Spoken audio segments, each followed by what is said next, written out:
My favourite superhero is Scarlet Witch. Spider-Man. Superman. She-Hulk.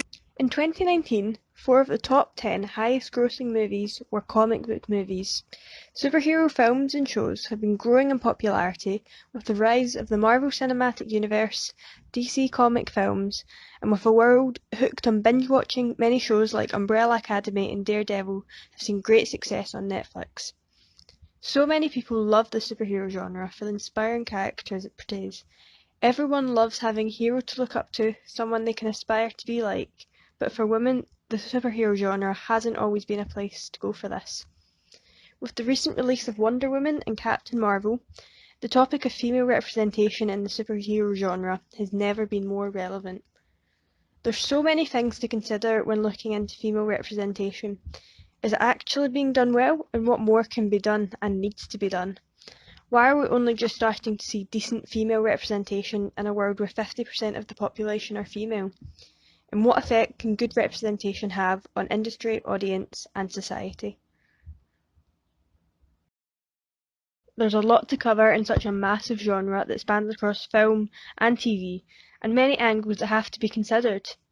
In order to get the best picture, I've spoken to superhero fans, experts, and general moviegoers, as well as analysing films and shows. I interviewed Dr. Andy Dugan, who lectures filmmaking at RCS and has first-hand professional experience in the filmmaking industry, as well as many years as a critic. I also interviewed Ciara MacDonald, a filmmaking and screenwriting fourth-year student at the University of the West of Scotland, with a particular research interest in female-led superhero films.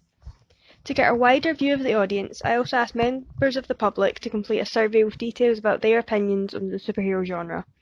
I also directly interviewed some fans of the genre to hear their experiences. So why has the representation of females been lacking? Before we had comic book movies, we of course had comic books. Comic books generally originate from the early 20th century, with the first ever monthly comic book, Comics Monthly, released in 1922. Over the next few decades, the popularity of the books began to grow, going into the golden age of comic books in 1938 with the release of the first ever Superman comic, and then Batman a year on. Back in these days, sexism was extremely prominent, and comic books were very much for males. By the time we reached feature-length superhero films, such as 1978 Superman, the world was still a highly sexist state, and Superman and the superhero genre were very much considered entertainment for males. Superman was an icon. He stood for truth, justice, and the American way, as Dr. Dugan explained to me during an interview. Ultimately, he was, and to some still remains to be, an inspiring hero, someone to look up to and aspire to be. He fought bad guys, and ultimately he saved the girl. The superhero database suggests that many women are not getting this type of representation, as it shows that there are less than half the amount of female superheroes as there are males.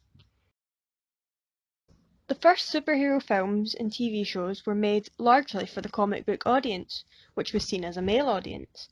But with the millions being spent on films and shows in recent years, targeting only comic book fans will not make profit.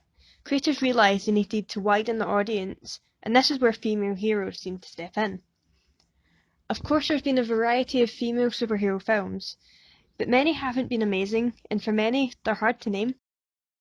Female-led films were often given lower budgets than their male counterparts, likely because females were deemed to not have an interest in the genre. Even last year, $160 million was spent on Spider-Man Far From Home, the sequel to 2017's Spider-Man Homecoming, whereas the much-anticipated Captain Marvel had $152 million spent on it. Admittedly, it's still a large budget, but nonetheless smaller. The 1974 Wonder Woman film was described as disastrous, and other attempts at female-led movies are often forgotten.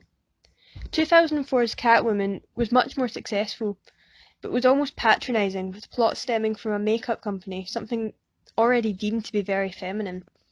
Looking at the MCU, which started in 2008, and only receiving its first female-led film 11 years later with Captain Marvel, the 21st film, seems a little unfair. Admittedly, 5 of those were team films, each with their own female heroes. But consider 2012 Avengers. Of course Black Widow was an important part of the team, but she was the only woman alongside 5 men.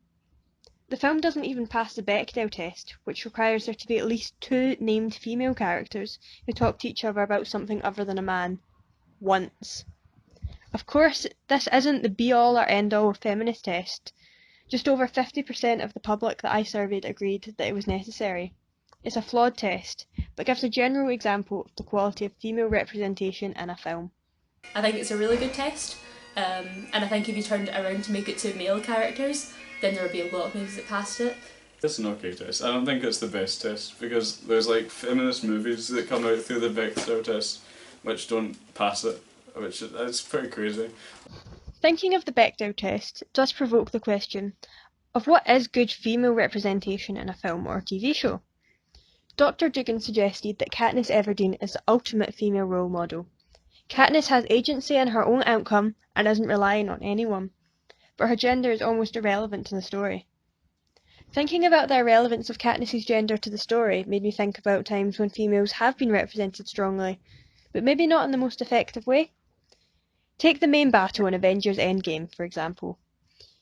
Here we see a scene where all of the living female superheroes in the MCU come together to help each other out. At first glance, this could be considered empowering, and obviously it's great to see so many strong women together to show how far we've come. But ultimately, this clearly separates the women from the men, which isn't really a great step towards equality. This is before you consider how unlikely it would be that all women across the whole battle just happen to be in the same spot. Overall, it's some progress, but certainly not where we want to end up. In reality, the beginning of the battle was a much better example of good female representation, with all the superheroes standing together, males and females as one. While the number of male heroes was higher, credit must be given for putting everyone together as one, only caring about saving humanity, not thinking about gender. Sometimes this can cause confusion. Why would I be creating a documentary about female representation if gender should be irrelevant? In this modern age, media surrounds us, and in many ways it is part of our reality. Because of this, films and TV should be representative of the world we live in. When it takes up such a large part of our lives, we need to see characters we can relate to and inspire to be like. And constantly seeing male heroes kinda gives the impression that only males can do the job, which ultimately isn't true. When I surveyed the public, I was surprised to see 7% of those surveys not convinced that female superheroes are as believable as males.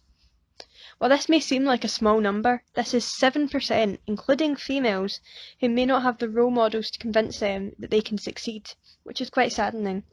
The statistic could become 0 with better representation. It needs to not be seen as a male or female superhero, it just needs to be seen as a good person.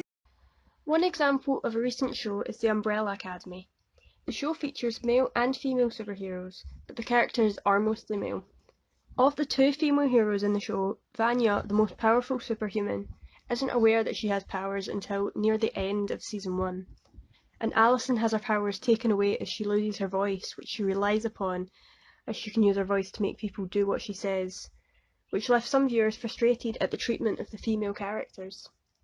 However, the show, which is adapted from Gerard Way's comic series, does change the gender of Cha-Cha, who was a male in the comics, but a female in the show, in an attempt to increase the amount of representation.